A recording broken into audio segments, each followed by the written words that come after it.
Welcome to a new episode of Two Whatevers Way Up. We are here to give thanks. We're here to give thanks for John Candy and for Steve Martin. And Kevin Bacon and Bacon in general. Kevin 90 Bacon minute with his little tiny cameo. We could only Right. afford him for 5 minutes. 90-minute comedies. We're thankful for those. We're thankful for comedies that save all their F words until one scene so they can dump them. Man, we're thankful for a lot of stuff to get today.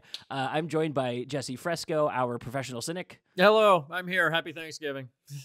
A little less cynical today. And we're also joined by Jesse Gronspell, also known as Gronzy, also known Hello. as the lover of this movie. I do love this movie. Very, very big nostalgic feels for it. I think when I was young, my dad really loves John Candy, and so growing up, he showed us all the John Candy movies, and obviously this is an iconic one. And it's also one of like the very few Thanksgiving movies, so I'm just thankful for that. Yeah. We got a new Thanksgiving movie that came out recently, although it's a horror movie. So I I'm guess excited. I'm you- so excited. watch them as a double feature, I guess. I don't know. Sure. We were thinking about watching Planes, Trains, and Thanksgiving as a double feature. We didn't get around to Thanksgiving. I That think was that's okay. that wasn't okay. a priority. I didn't even know that was a thing, but okay. Thanksgiving. It's like a old. It's like an 80s or 90s like trauma knockoff where they okay. Yeah. like the DVD cover says boobs in the first 30 seconds, I think. No, literally, like the opening shot is like a frame of a titty. Just tits. I'm sure Eli Roth did nothing like that in his Thanksgiving movie. Oh, I'm sure I'm he sure. didn't. I'm sure he didn't. So I guess to start this one off, this is a John Hughes film. This doesn't feel as much like a John Hughes film, but this is a John Hughes film. What This was was his y'all's first time introduction? branching away from teen comedy stuff. Yeah. What was else your did John Hughes do? So he's like Breakfast Club, Oh, 16 yeah. Candles, 16 Candles, Josh Dysart's Ferris favorite Bueller. movie, Ferris Bueller's Day Off. Oh, Yeah. okay. Yeah. I think he also wrote the original Beethoven movie, those old Saint Bernard movies. Yeah, the 90s was a weird time Nice. for him. He also wrote Christmas Vacation and also Oh, wow. yeah, he was Oh, Yeah. wow. I'm looking at his writing credits now. I didn't know he did so much for Disney. 101 Dalmatians and Flubber. One's Wow. good, one's not so good. Dude, Flubber sucks. I rewatched that recently. That movie's We dog did. shit. It's so bad. What a waste of Robin Williams. Right, Gosh, exactly. I bet he had a fun time. Yeah. And it's a So I'm sure remake nobody too. saw- It's a remake too. It will never be Oh, able to split the difference. It yeah. will never, Yeah. ever. There's nothing to talk about. It's like, what do you say? So Robin Williams in say this movie for a paycheck. Okay.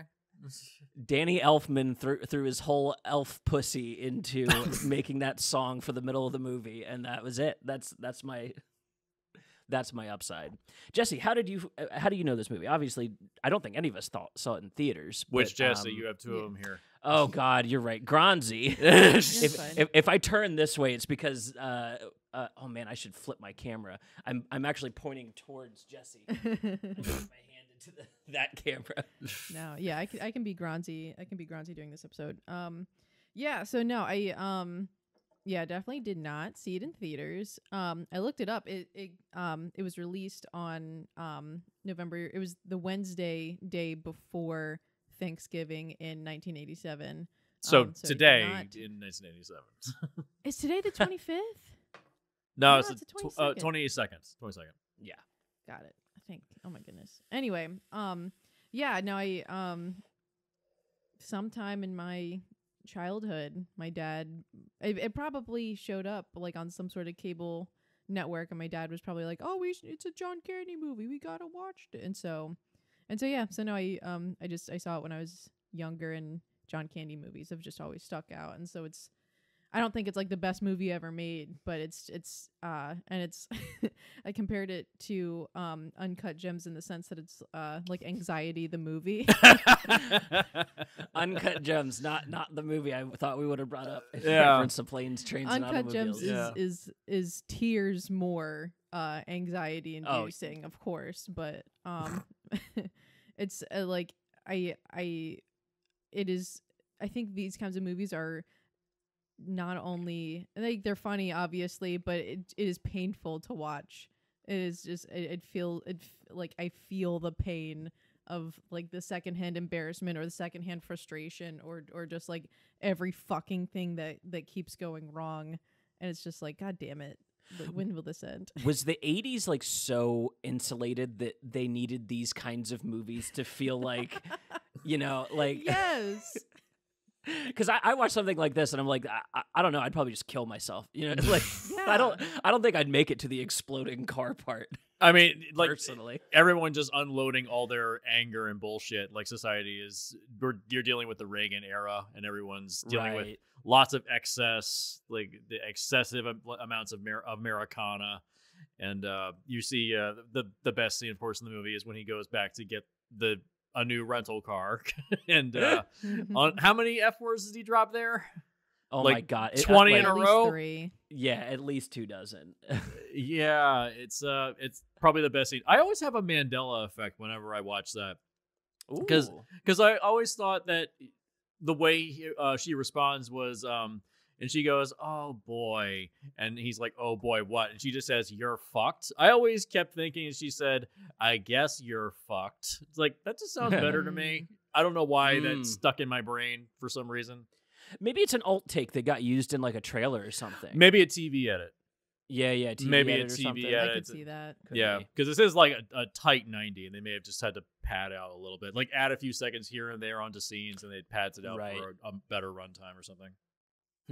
I don't know. Yeah. What was your introduction to this, like, Jesse? Was this like a traditional movie? Was this one that you just like stopped into? What was it like? I just kind of stopped into it because I like John Candy and I like Steve Martin. It's not my favorite John Candy movie. That would be Uncle Buck. Yeah. I love Uncle Buck. Yes, I That's the fucking best one. love that movie. I would say his Yes. performance in Uncle Buck is probably better than this one, because this one it's Yeah. very good. Uncle Buck, it's like he's playing it super straight, and just the situations he gets involved in, that's the funny stuff. It's like, Yeah. yeah, That Uncle Buck performance is really like grounded versus. Oh my God, Dell is a Yeah. character. oh yeah, Whoa. yeah. I'd never seen this before. This was my first watch. So Yeah, so that's why I suggested we do this, because you've never seen this. I'm like, you need to watch this. This is like a holiday thing. yeah, no, I'm glad to have this one in the Thanksgiving repertoire.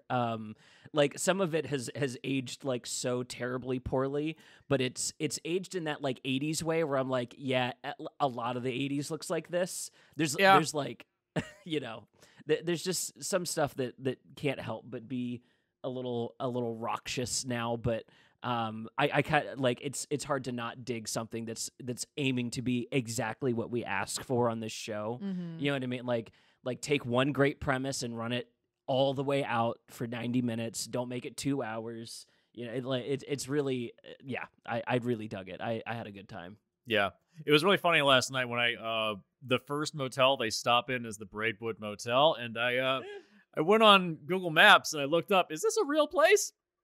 Sure as shit it is. Yeah. It's, I bet. but apparently it's only like 60 miles from Chicago. So the geography in this movie is all wrong. It's all wrong.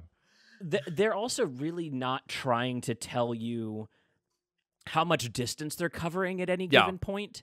Like the train breaks down In Wichita. in Wichita, and so like that's not very much longer from where they were. Yeah. You know what I mean? Like initially they were trying to get there, right? And they had to go to Stubbsville. No, they started in New York City and they were supposed to fly to Chicago, but because of the weather in Chicago, they had to divert and land in Wichita, Kansas. Right. Yeah. So they're down in Kansas, and then they have to backtrack out 40 miles to get to Stubbsville. And so, where does the train break down? It could have broken down like just inside of Kansas too. Yeah. You know what I mean? Like, or the exploding car scene is them having been on the highway for a minute, but And they then don't going tell back you like the opposite direction. right, yeah, and they don't tell you how long Steve Martin's been asleep or anything like that. I'm sorry. I just had to the moment when they go between the trucks. The Yes! the Oh shots my of like the gosh. skeleton Oh my faces. gosh! And then John Candy as this giant devil. Just, it's so iconic. I love it. It's so Pee-wee's Big Adventure. It's very like Oh yeah. you know what I mean? Like it's not meant to be taken literally, but because we're in a comedy, you get away with it in one scene. That's exactly the scene to get away with it with. Yeah, they use that in they reuse that. I don't know if John Hughes wrote Home Alone 2, but there's literally a moment where they reuse that bit in Home Alone 2 when Yeah. Daniel Stern electrocutes himself and he turns into a skeleton for about 3 seconds. Yeah, that one moment. Yeah, they reuse it. John Hughes was raised on like Bugs Bunny cartoons. I swear Oh, to fucking God. yeah. Like that's Yeah. all that is. 1,000%. Yeah, you can see like there's some kind of odd, slight influence from the Coen brothers in his work. Like there's a level of humanity to his movies. Yeah. There's a little bit of a Yeah. crossover. It's not extensive, but it's there. Yeah. No, I With could the see it. exception of Ferris Bueller's Day Off, where Ferris Of is a course. complete dick. No, I specifically in that scene, as I kind of like step out and look at the movie, I think it's funny that they paint Del as this lovable but sometimes clumsy character. But if you really think about it, he like the trouble that he gets them in is like genuinely life threatening.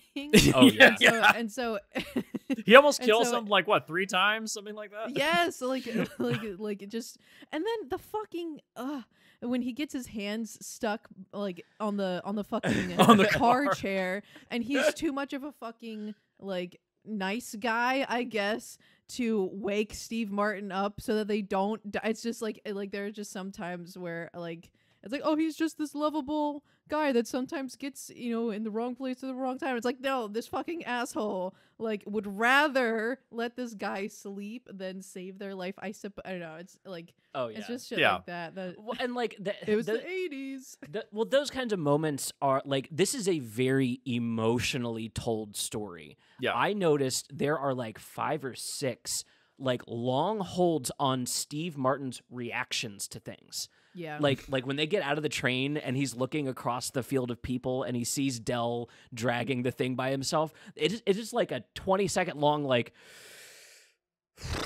You know what I mean? Like they Yeah. really hold on him to like it's all emotionally driven storytelling. So something like that, the idea to me as I'm watching it is John Candy's been so embarrassed by his fuck ups that the last thing he would do is wake Steve Martin up in that like the very last thing he would possibly do is wake Yeah. him up because he's pissed him off so much across the last couple days. Well, this like, is all, it's also an example of this is the purest example of because the movie needed to happen.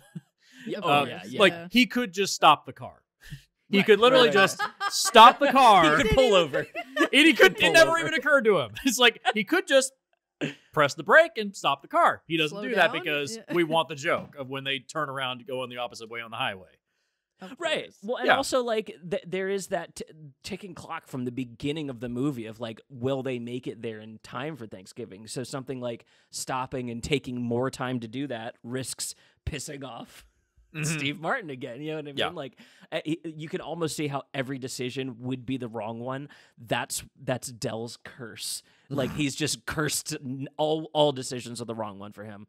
Sorry, man. Except for at the very beginning when he got a motel room when everyone else was fucked. Oh, right. See, Although- see, and that's Yeah. the thing. He has his moments. Although it does Maybe backfire. Steve Martin and has they- the curse. although it does backfire in that they go to a motel where they literally get robbed. So yeah, they get doesn't really pay off. It's Well, also it's a not his fault. Okay, would you rather get robbed or sleep on an airport floor?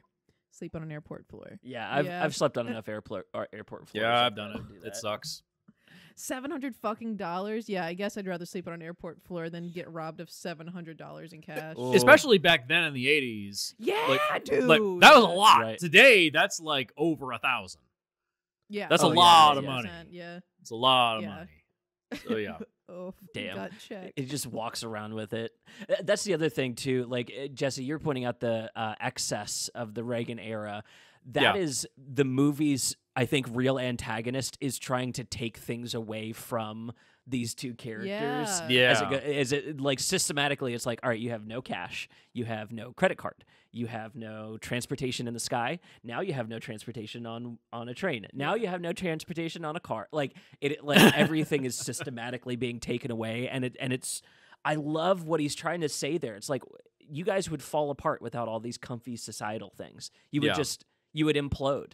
You know what I mean? Like there's a level of classism within the film. Like, oh, absolutely. Yeah. Steve Martin is very upper class, very waspy, and he's very well off, has a very good corporate job. Del is basically unemployed. He's a widower. He's homeless, and you just see these two guys. They end up getting stuck together. They don't have a choice but to rely upon each other. So you see the two of them having to deal with each other's bullshit the entirety of the film. In my head, like Patrick Bateman works like right around the corner from Steve Martin in this movie. Like they are maybe it's the same building. Yeah. They're like operationally at least in the same New York in this movie. Yeah. I want to believe these movies are because it's all psychos. Like every single person in this movie is some version of like just absolutely nuts. Yeah. Including the mom. Yeah. Can I take one weird second? The mom is one of the parts of this movie that just doesn't work for me. Okay. That longing look of her on the stairs after they've got home when we've had nothing but cutaways to her in bed. Yeah. I know. There's literally no character for that person. Like she's just answering the phone from bed like, when are you gonna where are you? When are you gonna get home? And that's her, like she's just there to like be I don't know what. There needs to be a love interest. There needs to be the wife that you come home to. I thought it was hysterical when Steve Martin's explaining to her like all the tragedies that he's had to go through, and she's stuck on, you stayed in a motel room with a stranger, and it's like, motherfuckers, you are like you are at home. Right. I don't want to hear it. Right. It's like I'm an adult man. Please let me make my decisions. Here real quick. Are you accusing me of impropriety? Like what is happening here? Well, I like the world was different for like if it was her, like of course obviously that'd be like not a smart thing to do. Yeah, no, absolutely. Yeah. I love how at the time we're like, she's like, you stayed in a hotel room with a stranger. It's like today we literally have apps on our phones. It's like you get into a car with a stranger and they'll drive you wherever you need to go.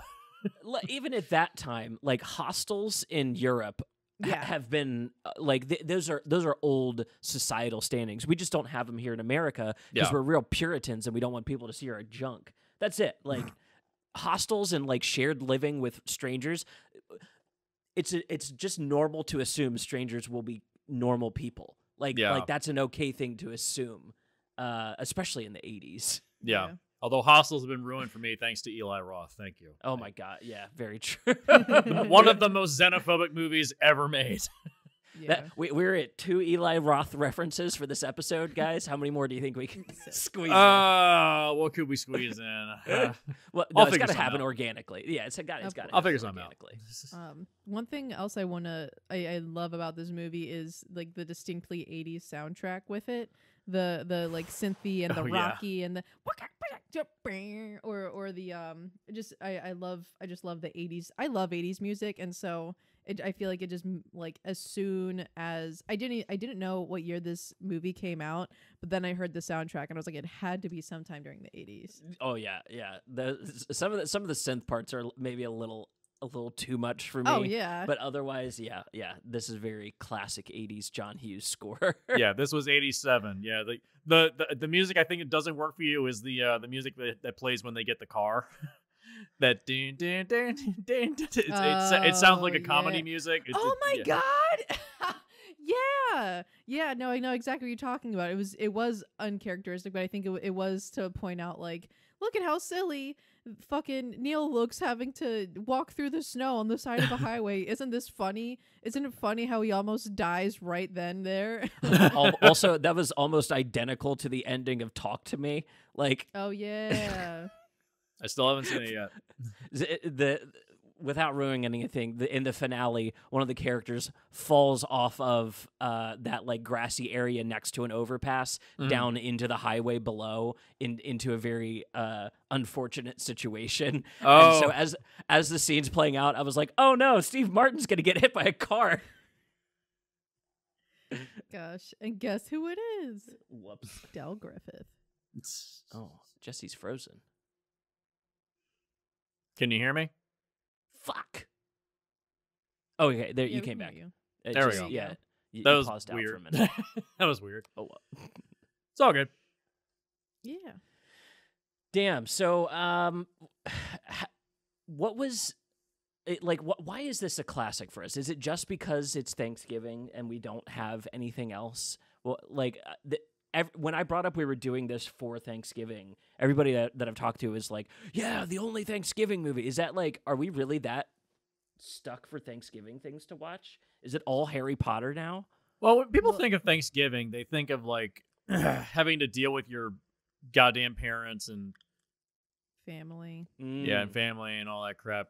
So it's I just watched the I just burned through season 2 of The Bear on Hulu, and they get Nice. to the is it the Thanksgiving dinner where the seven Episode fishes? 6. Yeah. That wow, that was a lot. That was a lot. That's what I think of when I think of Thanksgiving. Typically, Yeah. when I have we used to have extended family come over just to have Thanksgiving with us, and a lot of us don't get along. So we're kind of like, you know what? Let's just you stay over there, we'll stay over here. Yeah. Now it's just immediate family. There's like an imposed niceness that comes with that time of year.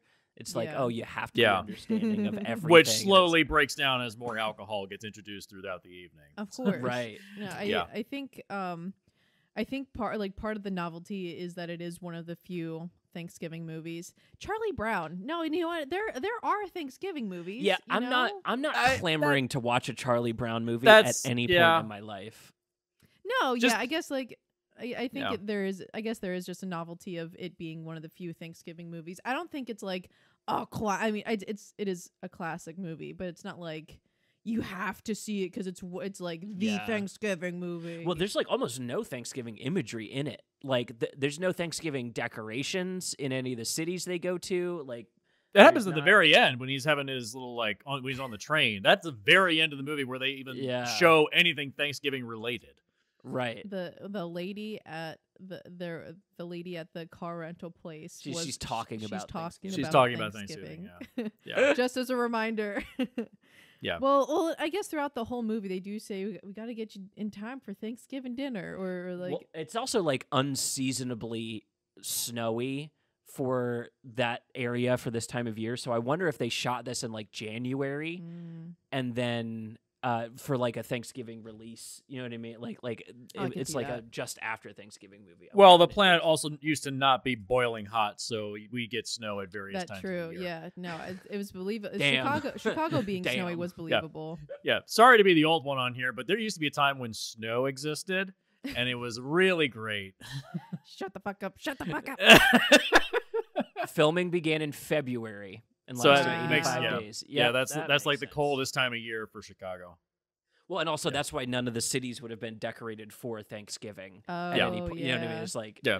you have to go in and do your own decorating at that point, and everyone That's knows kinda how funny. expensive that is. Yeah, and this was not a high budget movie. It was like 15 million. That's very modest, you know. Yeah.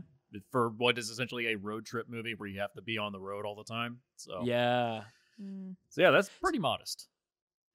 Fresco, you mentioned alcohol at family events in Mhm. reference to Thanksgiving. Yeah. I think my favorite scene of the movie is them getting drunk off of the little The little mini. Oh, the little mini minis. bar. Yeah. Yeah. eating Yeah, I love that Doritos scene. and just talking shit. That was the scene where I was like, John Candy's a really talented actor. Like Yeah. I was feeling it when he was tearing up during Steve's monologue earlier, or Neil's monologue earlier in the movie, where he like rips him a new one, I was like, Yeah. oh wow, he could like actually tear up. He's a pretty good actor. But then in the drunk scene, I was like, damn, John Candy. All right, this man did not like show up to fucking play. He plays drunk really well, and that's hard. Yeah. Everyone can do a good fake drunk. No one can do a good real drunk. That's tough to do as an actor. Yeah. He was a great actor, and it was a loss to cinema when he died. Yeah. 'cause Yeah. He was, Big time. unfortunately, Yeah. the last movie he was in was a film called Wagons East, which is dog shit. It's absolutely Oh, terrible. no. Don't even watch it. It is so not worth it. Noted. Yeah, it's very Oh, not worth fuck. it. Yeah. Yeah. No, he really is he was an incredible actor. And I think he died kind of young too. I don't think he took a really great care of himself, but Well, he always had weight problems. I think he had a bit of a drinking issue as well. Yeah. So, Mm. yeah. So he unfortunately died. Let's see when he passed away. He died. I think he Wow. was in his 50s. 1950 to 1994. Very young. Wow. Wow. 43 years old. Oh my god. Whoa, he's a lot younger in this movie than I thought he was. Yeah. He was born in, Mhm. you said he was born in 1950? Yep. That's so cute. That's when my dad was born. Yeah, no, very fucking young. That's wild. Dad in your Wow. fucking 40s. Mm-hmm. Damn, what would his late stage career have looked like? Oh, What did we miss out on? God. Apparently, there was a lot of unrealized projects. Oh man, there was. He was at one point attached to be in. Oh god, there's so many movies that he was supposed to be in. Well, dude, I bet Tim Allen doesn't get called for the Santa Claus if John Candy's still alive. John, You know what I mean? Yeah. Like, Well, Yeah. so, but that's like wholesome. I feel like I don't know if John Candy would have been casted for that. He's kind the original like starting line pitch for the Santa Claus was the main character was gonna shoot Santa with a shotgun off of the roof. That like it was gonna be a Oh. kind of darker, funnier of thing initially, and then Disney kind of like, I could see John Candy shooting Santa off a roof. oh, dude, 100%, Hey, 100%. what are you doing up there? You could see him walking out and just like, oh my god, there's someone breaking in. Oh my, it would be so great. I'm thinking of John Candy and Uncle Buck when he who does he punch? The clown. The clown. Yes, yes. The clown who shows up drunk. Yeah. Yeah, so I just imagine the same like anger energy. Get the fuck out of my house. When he goes Oh, into yeah. the school, that's the best scene. Oh, When he goes into the school and yells at the Yes. guidance counselor. Oh yeah. Oh god. I'll never get over that movie. It's so good. Yeah. Oh boy. So Yeah. there's been talk of a remake. Oh. Yeah. Jesse, you want to tell us about it? Remake with Kevin Hart and Will Smith. Yeah. Although there have been reports that maybe Drew Barrymore and Adam Sandler might replace them. I think Drew Barrymore is not considered very likable at this point, considering what happened No. during the writer's strike. So I think that's Yeah. I think it's dead. I think it's finally Well- dead. Will Smith is an asshole and Drew Barrymore is an asshole. I think that's done. Yeah, that could kill it. I could see this, dude. I could see this movie getting remade with Will Ferrell and Ryan Reynolds now that they're buddies.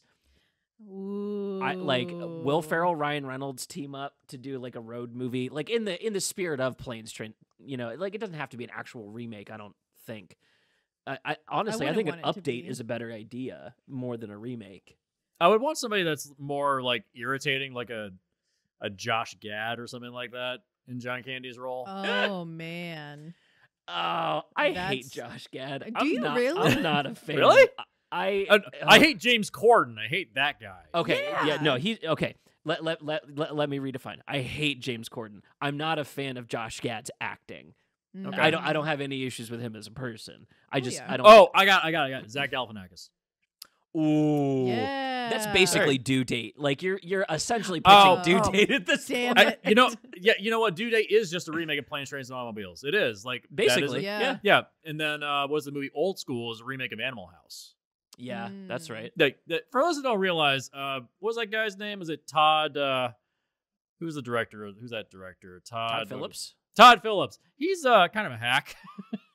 And he tends to rip off his ideas from other people's work. Mm. Like Joker is just Taxi Driver. Yeah. Oh, huh. Like, can you please put something original forward? So, yeah. Huh. Yeah, that was kind of John Hughes' shtick back then, wasn't it? He was the original guy. Like, like every idea he cranked out was something we had never seen before. Like, I even remember as a kid, Home Alone was like one of the first big movies that I can distinctly remember my family talking about movies like as a topic. Like my cousins, when they would come over, would be like, "Have you guys seen Home Alone?" And we would laugh about the bits, and it was like everybody had seen Home Alone. It was like this big brand new thing. Now I didn't know John Hughes at the time. You know, I'm a fucking child. Yeah. But looking back from here at that kind of stuff, I'm like, Breakfast Club reinvented the game.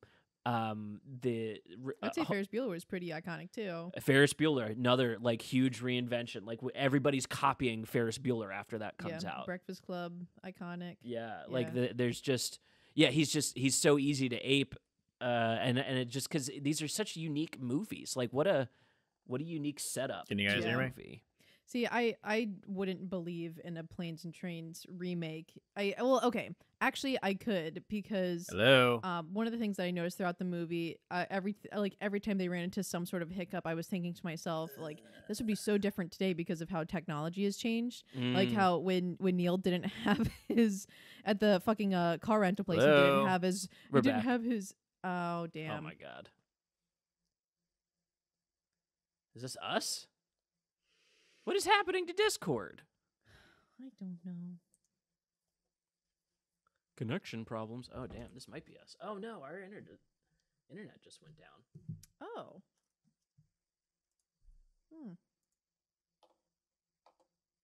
Son of a. Alright, I think it's back up. Oh. Can you hear me? Here, yeah, we're back. Our internet Yeah. went down for a second. Sorry. It's all good. It happens to me too. Do we want to pick up where we left off, or we're still waiting? I remember your last point, so I'll be able to queue you up. I'm Yeah. waiting on Discord to reopen because I can hear Jesse, but I can't see him because it's still doing that loading thing. Yeah. Should I drop out of the chat and then come back in? No, this is me. I'll be. I'm gonna drop out and come back. I'll be right back. Okay.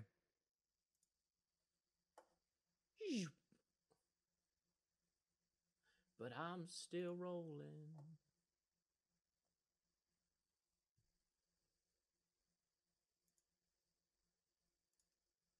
Damn, that was fucky.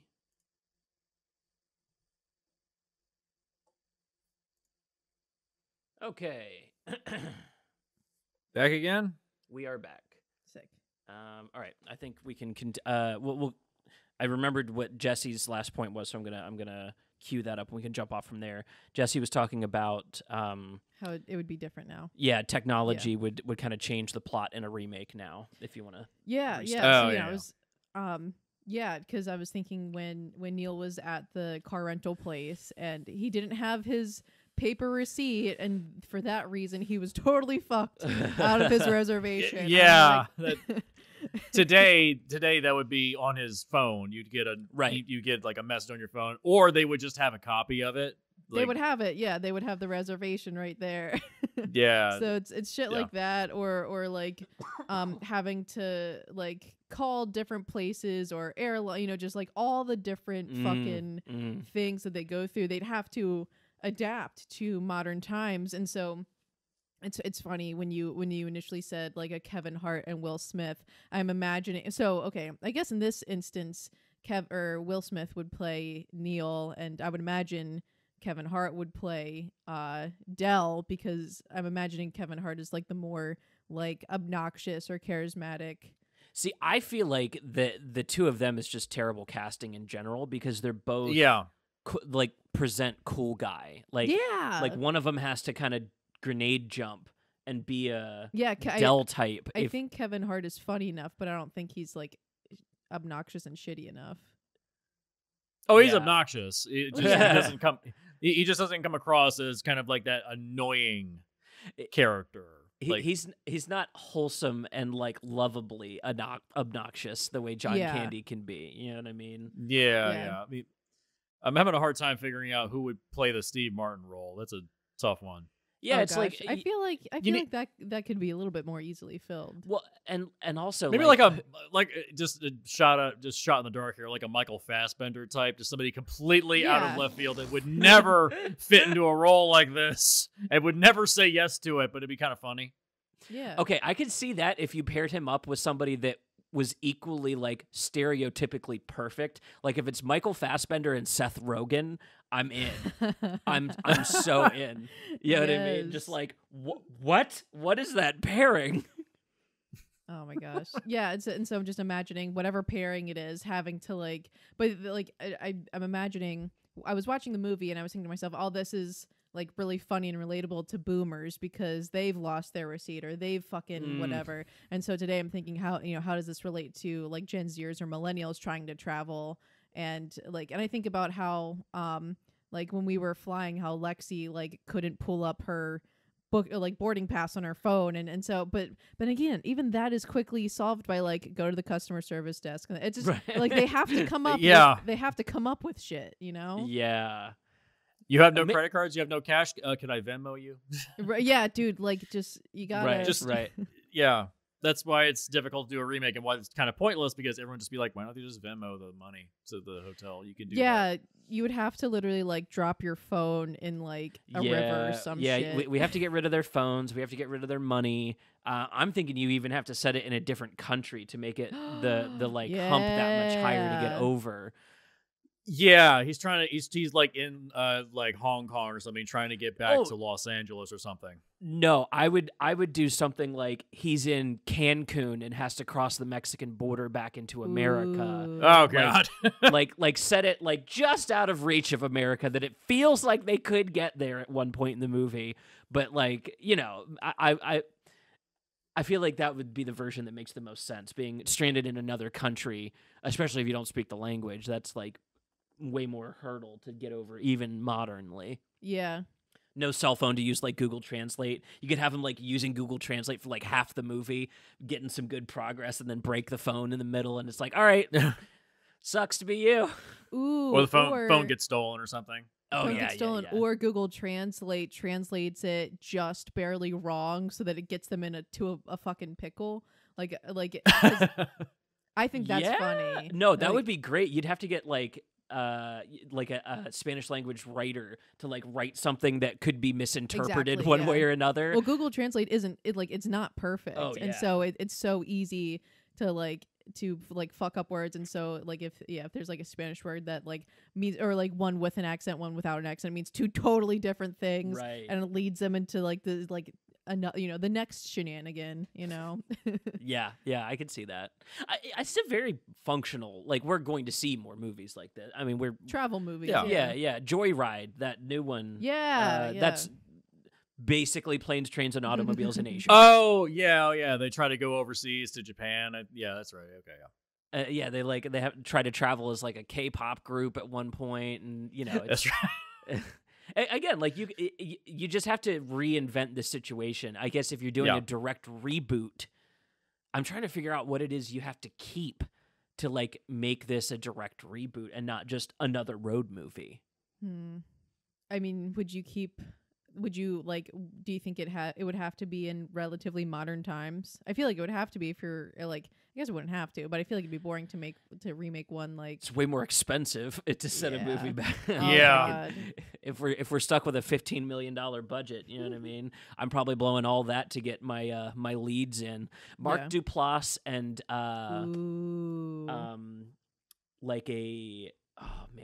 who Harding. Who's that? The lady from Bad Trip. She's in like everything now. Oh, Tiffany Haddish. Tiffany Haddish, Mark Duplass. That's my throw out. Wow. Tiffany I'm in Haddish love. I'm in love. could do a redo on Dell that would be so worth watching. Oh my God, yeah. And I think Mark Duplass looks like Steve Martin a little bit. It does, and Mark Duplass like has played. I'm thinking in Morning Show, he plays like the really straight laced. Oh yeah, he could do like business fucking. He could do the, and then he could also do the scenes where he needs to freak out. That's why Steve Martin is so good here. I think that he can go from like almost borderline charming Hollywood lead into that parking lot freak out. Yeah. You know, like that, just like, like he was all over the place with his arms and legs. They went real wide on that shot. Like I really appreciate that about Steve Martin, because I'm thinking also he's got it all. In the scene where they wake up in the motel after the first night, and they both have to like freak out because it was a little gay. Oh yeah.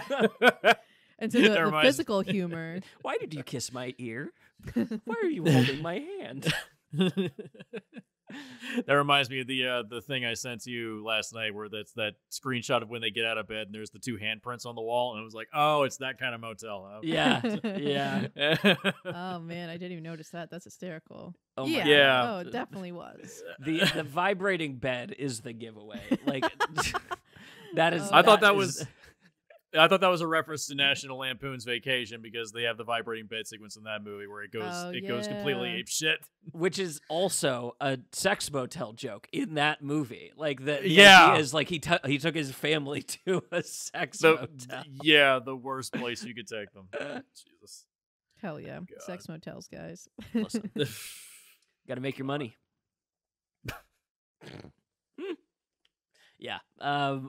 What else is there to say about this? This is just a great high recommend for Thanksgiving season. Yeah. Like, no, I was also thinking about like I know that the target audience for this is boomers, because like who else besides boomers would like get their rocks off from watching someone like curse out a customer service lady? Right. Right. I was thinking about that specifically during that scene. I was like, oh, this is like every boomer's fucking wet dream to cuss out the lady, to cuss out the customer service lady. First, I want you to wipe that fucking smile off your face. Yeah.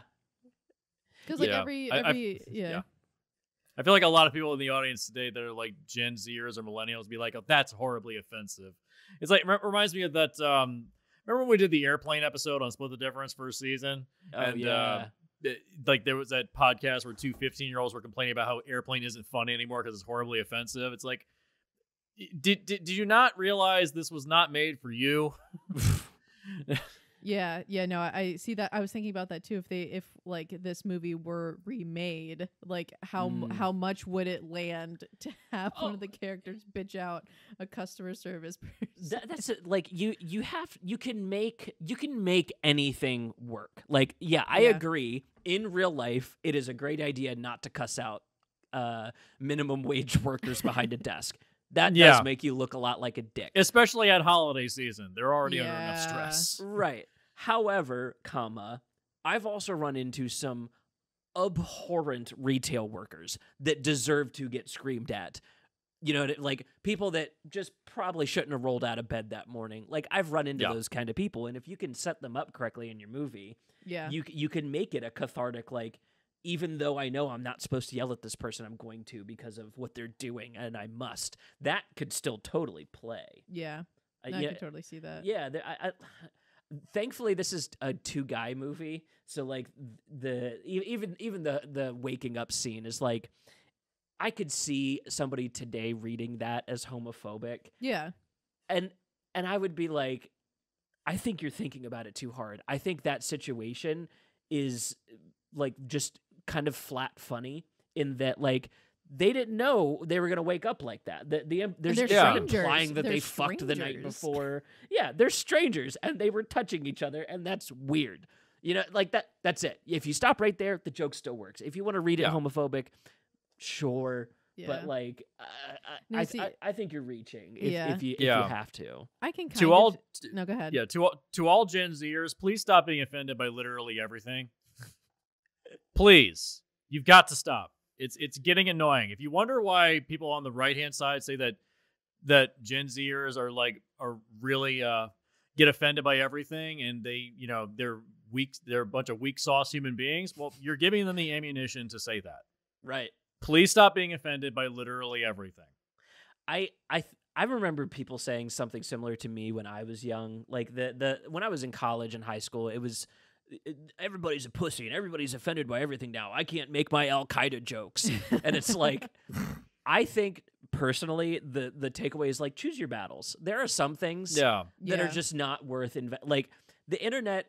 Only because I can use it in the hashtags. The internet's in a upheaval right now over a young male comedian named Matt Rife, and it's like, this is like a choose your battles kind of thing, where it's like, I get it. The man made the child, actually, I should say, made really tasteless jokes, and that's upsetting. Take a day to be like, hey, that's not cool, and then get over it. We are like 2 weeks into this at this point. It's like, you're offending yourself now. You're just you keep swiping and watching and offending yourself because you're obsessed with it. And it's like, give it a day, choose your battles. You don't like, not everything needs to be a fucking war, you know? Save your energy for like Israel-Palestine crisis, things like that. You know? An actual conflict that actually matters. Right. You know? Matt Rife will disappear into obscurity because he's, let's be honest, not that funny. And people will forget he even existed. He's probably going to slide off into mediocrity. You know what I mean? Like, he's not. He's a young, attractive guy, but he's not very funny. He gets by on his looks. That's it. Right, dude. Jamie Kennedy from the early 2000s, exact same thing. Oh yeah, cute, good-looking guy. That's not very funny. That's all he had going for him. Yeah, it's a weird balance of like wanting to speak out on things, but at the same time, like, you're just giving him more publicity. And it's like, oh my God. And so it's like, and so I agree with your point of like, you know, you could say something about it, you cannot, but yeah, if we're already 2 weeks into this and we're still like trying to dissect this, it's like, this is so basic. Right. Like, we don't need to get mad about this anymore. Choose your battles, man. Going back to the airplane bit. Do you remember when I told you last night that I noticed that there's a shot from the airplane that's stolen into this movie? Oh yeah. Yeah, when you see the airplane in flight in the first 20 minutes of the movie and it's clearly on a wire, that's literally footage from the movie Airplane. Because they didn't have any stock footage of a plane in flight at night. So they just use that footage. I think it's the same production company. So you can just reuse assets. Like how we talked about Godzilla a few weeks back, and there's a shot from Man of Steel that's in Godzilla because it's Warner Brothers. Oh, man. That's sick. That's fun. Yeah. That's funny. We need destruction. Go to the movie where we destroyed everything. Yeah. Listen, those Man of Steel CGI artists, they worked hard for a year. We're going to use as much of that as we can.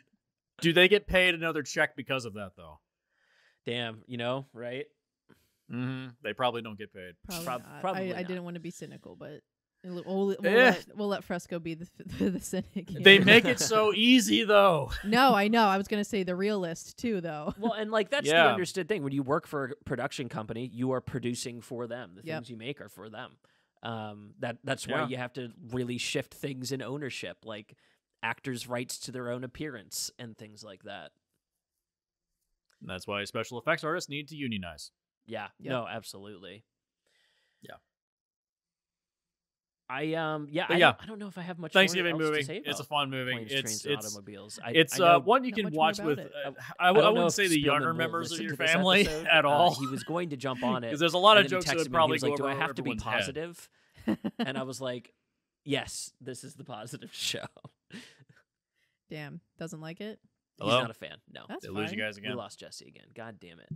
Damn. What is?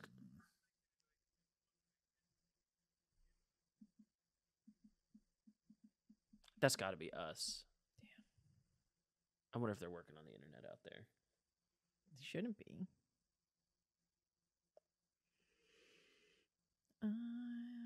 Oh.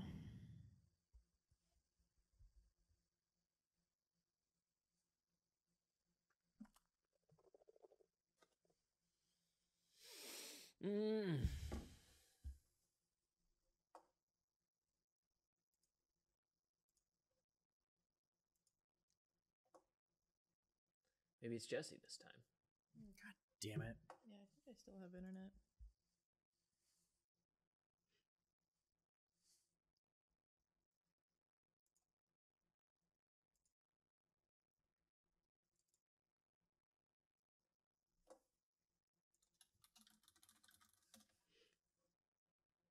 Hello, are you there?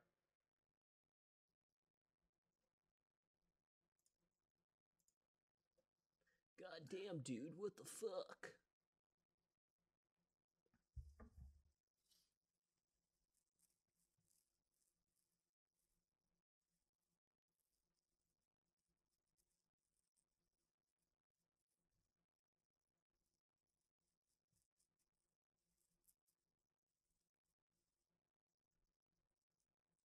Oh.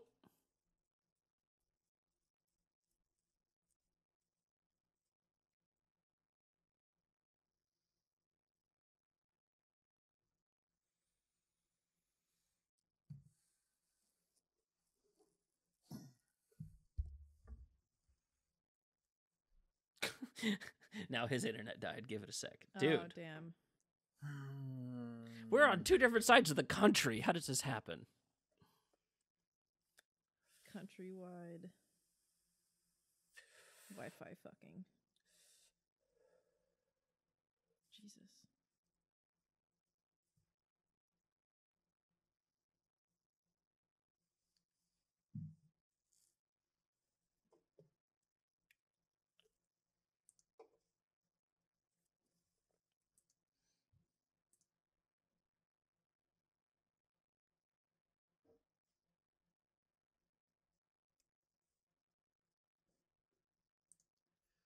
Hello, can Hello. you hear me? Yeah. Oh We got my you back. god! Now my internet took a shit. Jesus Christ! You're still rolling over there, right? Oh yeah, I'm still rolling. Hell yeah. Okay, yeah. Okay, Well, cool. we should. I have my notes. We cut out at like 35 minutes the first time, and it was 50 minutes this time. So, Gotcha, I that's have fine. a timestamps to drop in there. Let's. It sounded like we were trying to exit. So do you want to just retake from final thoughts? Yeah. So yeah, Thanksgiving movie. It's a great holiday movie. Not one I would watch with the kids in the room. So- I don't know. I think a kid could watch this one. You might cover their ears during the cuss out yeah. scene, but like it's not otherwise Yeah. really. They don't really cuss much otherwise. And visually it's not yeah. graphic. I think this. yeah, is, there's yeah. and this is only PG-13, right? Well, Was this before or after Gremlins and Temple of Doom? This would have been after. Oh, it is rated Trying to R. Okay, never mind. okay. Yeah, I was about to say. I thought it was right. It's like there's no way you can have that much swearing back to back to back and not get an R rating. Yeah, I That's was wild. wondering. So many of his other movies were PG-13. This was his first time branching out doing adult stuff. Wild. Damn. Yeah. And yeah, but it was just with the F word. Oh well. Jeez. Oh, I remember what we were going to say before the internet cut out. Spielman was going to jump on this episode. I don't know if he'll listen back to this episode. He did not. Uh-huh. He did not enjoy the movie watching it. It is anxiety yeah, it is anxiety inducing. It's frustrating to watch. He said he was texting me and he said a couple things that hadn't aged well. And then I had made a point last night that I wonder if was an issue for him too. Dell reads as like extremely autistic and Steve Martin reads as very neurotypical, and so I wonder if there's like a people just misunderstand Dell aspect. You know what I mean? Like it could have been like maybe these things weren't as much his fault. I don't know. I'm curious to see why Spielman didn't like it very much. When we tweet the link out for the episode, we'll see if he ends up in the replies. Well, this is also the same guy that really loves Gods of Egypt, so you know. Mike likes odd things. Yeah, well. Well, you know, that's the best part about liking movies. It's all subjective, right? Everyone's allowed to like exactly. whatever they want. Exactly. Yeah, good pick, guys. What a great Thanksgiving movie. I Yeah. agree. Happy you finally got to watch this and add it to your list for the holiday season. It was one of the last few Steve Martin movies I hadn't seen actually. So this was Really? Nice. Yeah. It was time to. I'm a huge fan. Steve Martin He's for. great. It was fated to be because he's so involved with the Muppets and I loved them so much growing up. He was on the show and in the movie. And so when I made that connection as a kid, I was like, I need more Steve Martin. And so Mom showed me as much as she could at the time. Yeah. And then I kind of went through over my teen and 20s and picked up as much of the other stuff as I could. I wasn't a big fan of John Candy until I met Jesse. So this one was not on my radar for a minute. I've learned to appreciate him. I love him now. Yeah.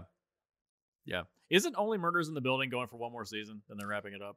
That sounds right. Oh yeah, my that God. does sound Steve right. Martin's having so much fun on that And show. he's doing really again, just killing it. Yeah.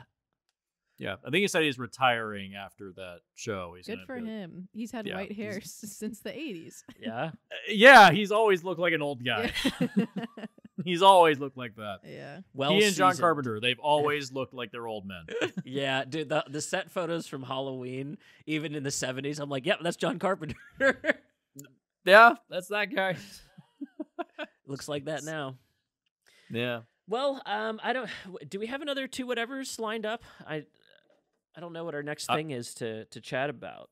I wanted to do an episode on the bear. We can do that. Oh, hell yeah. I need to finish out the last couple episodes of season 2, and then I'd be down to do a little bear episode. Okay, cool. Yeah, let's do it. Well, I think that'll do it for this episode of Two Whatever's Way Up. Check out Planes, Trains, and Automobiles, and no more Eli Roth references. So we missed out on. on We the couldn't third find one. Just it didn't seem to link over anywhere. You know, Yeah. So- Eli Roth's Planes, Trains, and Automobiles. Oh God, Oops. no. Damn, I mean, like Hostel is basically the horror version of a bad road trip movie. Oh, jeez. Right? Ugh. No thanks. All right. yeah. Well, that'll do it for us. Thank you for watching so much. Good night. Good night. Happy Thanksgiving. Happy Thanksgiving.